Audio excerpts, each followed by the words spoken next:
This is one of my Pinterest boards and I really love this wrap skirt design.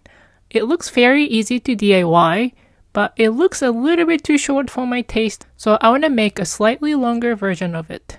It's super easy to modify the length, so you can make it shorter too.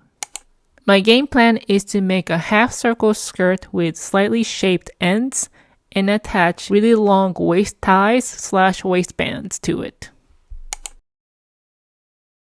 I want the skirt to overlap in the front completely, so I'm going to wrap my measurement tape around the waist 1.5 times, which is 36 inches in my case. My fabric is something I thrifted a long time ago, so I'm not sure of its content. I think it is kind of poly crepe or something like that. If you want to get close to the original reference photo, I think silk crepe or crepe de chine fabric would be an ideal, but any fabric that you like which is flowy and soft would be really cute. The width of my fabric is about 60 inches and I folded in half and I placed selvage edges on the left and the folded edge on the right. So the total length of the waist part of the skirt should be 36 inches for my case. I'm gonna use half of 36 inches, which is 18 inches, to make a pie shape on the corner here. So I just eyeballed the radius that I needed to use to draw the waist, but of course you can use your math power to calculate this. Actually, before I do anything else, I'm gonna cut a straight edge here. So basically I want this radius to be 12 inches and the skirt length to be 15 inches plus 1 inch for the seam allowances on the top and the bottom of the skirt. So 12 inches plus 16 inches and this is 28 inches. So I'm going to be marking at 12 inches and 28 inches.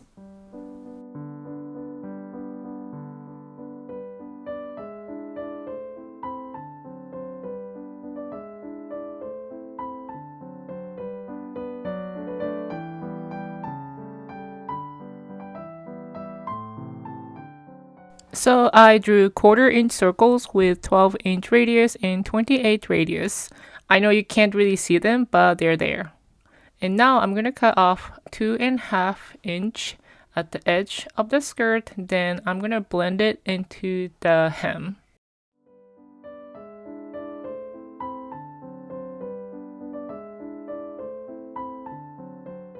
And when you're cutting, try not to move the fabric. Move yourself around the fabric to cut and keep the bottom of your scissors on the table. And just like that, we've already cut out the whole skirt. I think the bottom shaping is looking really cute and I'm really excited. I don't know what happened there. I'm sorry about the blurry visual, but what I did there was to cut 2 strips, which was 4 inches by the width of the fabric, and I'm going to connect 2 strips to form one long strip.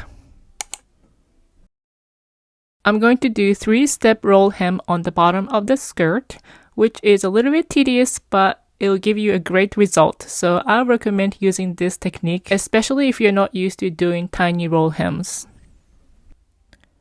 First, I'm going to sew 1/4 inch from the edge. Hold on to the beginning of the threads while you sew a couple inches at the beginning.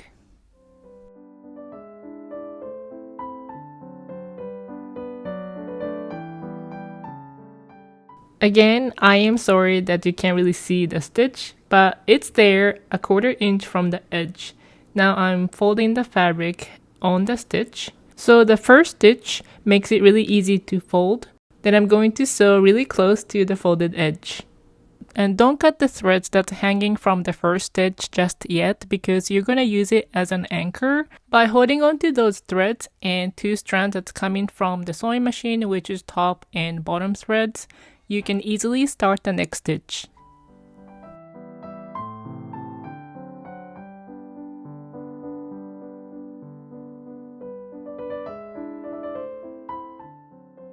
I stitch all the way around the bottom hem. Still, don't cut these threads yet. You're going to want to use them for the next stitch. Now you're going to cut this edge really close to the stitch. You're trimming the edge of the seam allowance very close to the second stitch, being careful not to cut through the stitch, but you want to be pretty close to it. Now on to the final step of the 3-step rolled hem. Fold the edge once again and stitch on top of the second stitch. Again, you're going to pull all the threads together to start the next stitch cleanly.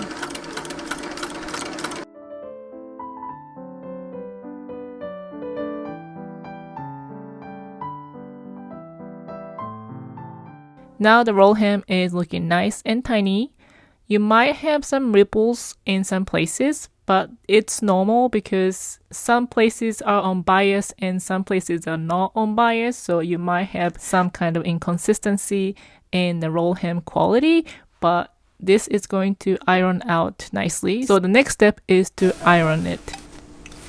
I'm going to pull a little on the seam, slightly stretch the hem and iron in between your fingers. Be careful not to burn yourself, of course.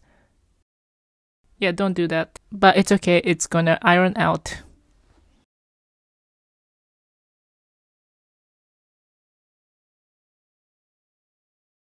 Sometimes I pull on the stitch as the fabric cools down. It helps the roll hems to settle.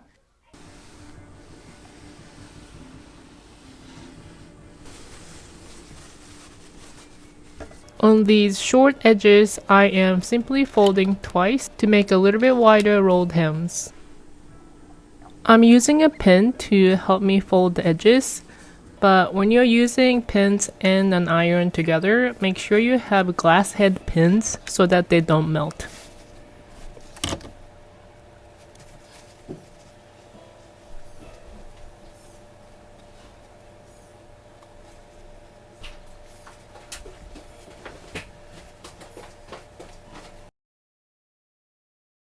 I'm putting a piece of thread to where I am going to start stitching because there are no threads hanging there, so this is going to help me pull the edge when I sew.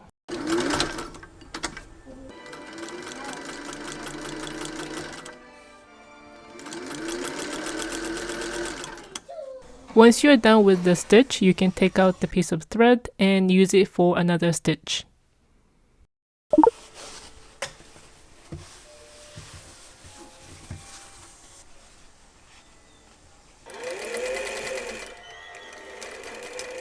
On a skirt piece, both edges and the bottom hem is sewn and ironed.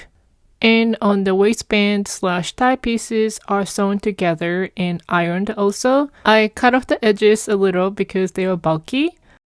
Now take this seam on the waistband and place it on the center back of the skirt piece. Pin them in place with the right sides of the fabric together. And pin the waistband to the waist of the skirt toward the both edges of the skirt. Here I am double checking. I put the right side of the band to the right side of the skirt because I don't want to redo this long seam. It's always better to double check before you start sewing.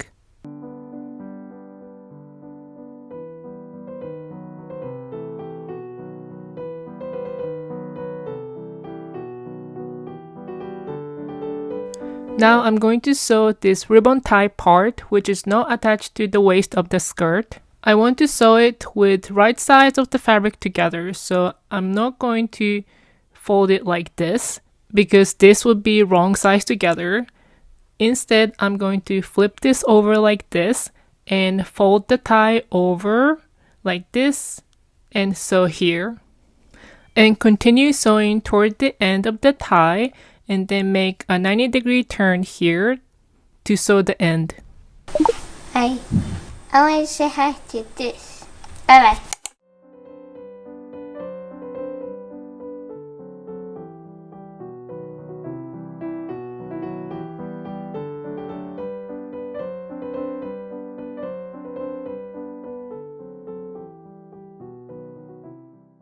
Now I want to flip the tie right side out, but before I do that, I'm going to fold the seam allowances up right on the stitch I just did and iron it.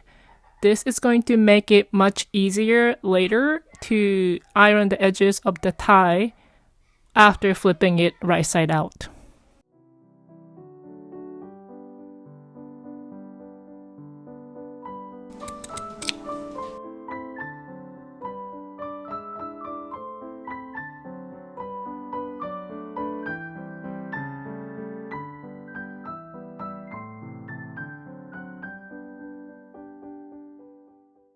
Now I'm going to flip this right side out using my long chopstick.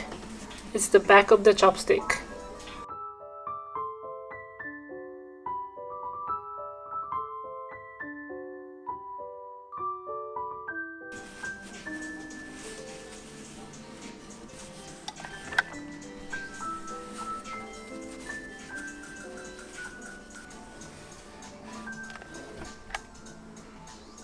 Okay, so I ironed the ties nice and flat. Now I'm going to deal with the waistband area. I'm going to iron the seam allowances toward the waistband. I am gently pulling the fabric on the either side. I am letting the seam come out of the hiding so that I can iron it on the edge. On this side, I'm going to fold 1/4 of an inch.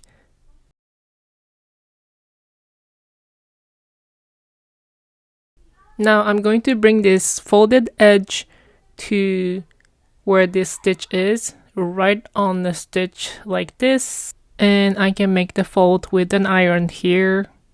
And I'm going to do this all the way around the waist.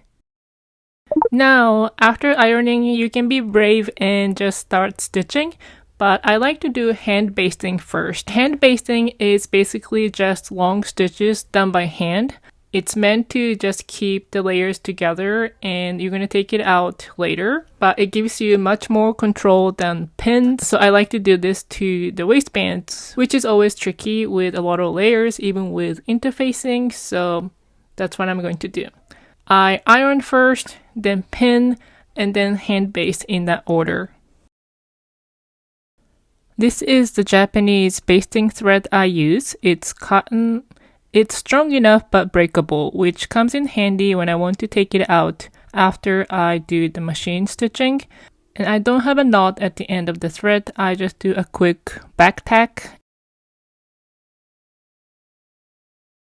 And then continue stitching every 1/2 inch to an inch or so. The width of the stitching depends on the material you're using, and I thought this was just enough to hold my waistband. Now I'm done with my basting stitch from this end to the other end. I did my basting stitch looking at the wrong side of the skirt, but now I'm going to flip this and I'm going to machine stitch from the right side of the skirt, and then I'm going to stitch it really close to the edge.